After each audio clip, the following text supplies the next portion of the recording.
This year will mark the 20th anniversary of the 7/7 attacks that took place in London in 2005, which sadly cost the lives of 52 people and 770 people were injured as a result. We thought it was like a fire or something, so we stopped immediately and just ran in there.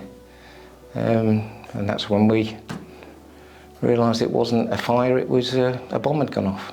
I jumped in the van and headed to Russell Square, where I arrived just behind another police van at the time, and walked into what I can only explain was one of the first on scene and what followed to be carnage. You could see a lot of injuries, a lot of blood, people were absolutely distraught, and it was just trying to help as many people as we possibly could.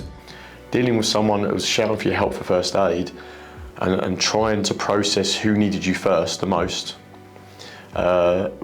to doctors arriving from Great Ormond Street Hospital saying, "Officer, where do you need us? You know, what can I do?" To then public saying, "What's happened? What's gone on?"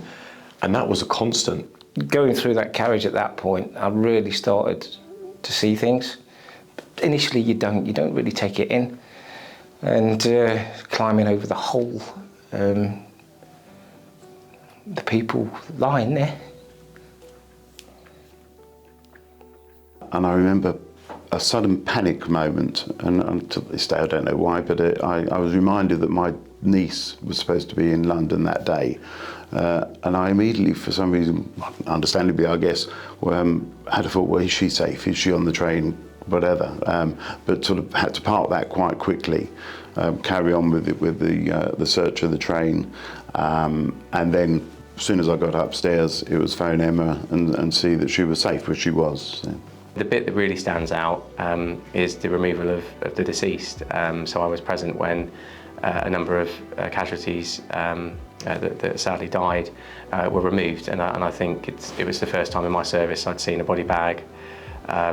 It was the first time that I think I really contemplated in my own mind, you know, actually what the tough end of policing might look like as a 22-year-old police officer in the British Transport Police. When I was initially taken to the hotel, I was given a room, and the first thing I did was break down and cry. Sorry.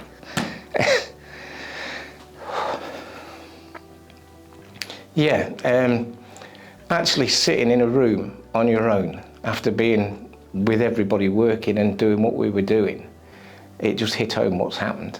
I mean, I didn't put the telly on the first day in that room because I didn't want to see anything, and I did break down and cry. I think it's just normal. 20 years this year, it's important not to forget those that sadly didn't make it home to their loved ones.